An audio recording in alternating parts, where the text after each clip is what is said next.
కార్తీక దీపం 2 సీరియల్ బుధవారం ఎపిసోడ్లో ఏరా కార్తీక్ నీ ఫోటో గురించి నిజం చెప్పమంటావా అంటుంది సుమిత్ర.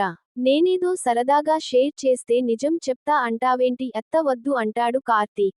నువ్వు ఆగు బావ అని సుమిత్రను నిజం చెప్పమంటుంది దీప. కాంచన వదినకు ఆడపిల్లలంటే చాలా ఇష్టం. కార్తీక్ చిన్నగా ఉన్నప్పుడు తనని ఆడపిల్లలా రెడీ చేసేది. జుట్టు పెంచి జడలు వేసేది.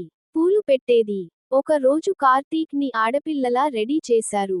మా చుట్టాల అబ్బాయి ఒకరు వీడిని చూసి నిజంగా ఆడపిల్లే అనుకొని పెద్దయ్యాక నేను తననే పెళ్లి చేసుకుంటానని చెప్పాడు. బుగ్గ మీద ముద్దు కూడా పెట్టుకున్నాడని సుమిత్ర చెప్పడంతో అంతా నవ్వుతారు.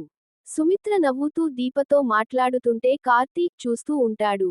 అది గమనించిన దశరథ కార్తీక్ దగ్గరకు వచ్చి, నువ్వు ఎంత బాధను లోపల పెట్టుకొని పైకి నవ్వుతున్నావో నాకు తెలుసురా అంటాడు. నీ వల్లే సుమిత్ర నవ్వడం చూస్తున్నాను. నాన్న కాసేపు బాధను మర్చిపోవడం చూస్తున్నాను. థాంక్స్ రా కార్తీక్ అంటాడు దశరథ. మరోవైపు రిపోర్ట్స్ గురించి ఆలోచిస్తూ భయపడుతుంది జ్యోత్స్న. పారు వచ్చి భోజనం చేద్దాం రా అని పిలుస్తుంది. నీకు ఆకలి కూడా తెలుస్తోందా? నాకు అయితే భయమే తెలుస్తోంది అంటుంది జ్యోత్స్న. రిపోర్ట్స్ గురించి భయపడుతున్నావా అంటుంది పారు. రిపోర్ట్స్ అంటే కాగితాలు కాదు, మన భవిష్యత్తును నిర్ణయించే నిజాలు అని భయపడుతుంది జ్యోత్స్న.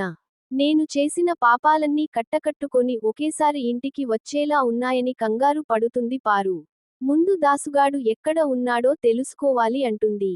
ఎందుకు అని అడుగుతుంది జ్యోత్స్న. అసలు వారసురాలిని తీసుకురమ్మని చెప్పాలి అంటుంది పారు. నీకు ఎవరిమీదైనా అనుమానంగా ఉందా అని అడుగుతుంది జ్యోత్స్న. నీ మీదే నా అనుమానం అంటుంది పారు. నువ్వు నా దగ్గర కూడా నటిస్తున్నావేమో అనిపిస్తోంది అంటుంది పారు. మన ఇద్దరి మధ్య గొడవ పెట్టడానికే బావ నీకు అనుమానం వచ్చేలా మాట్లాడి వెళ్ళాడు అంటుంది జ్యోత్స్న. రిపోర్ట్స్ వచ్చి నిజం తెలిస్తే తాత ఎవ్వరినీ వదిలిపెట్టడు అంటుంది జ్యోత్స్న. ఇది నేను కష్టపడి కట్టుకున్న కలల కోటనే. దీన్ని అంత ఈజీగా కూలిపోనివ్వను అంటుంది పారు. ఏం చేయాలి అని ఇద్దరూ ఆలోచిస్తూ ఉంటారు.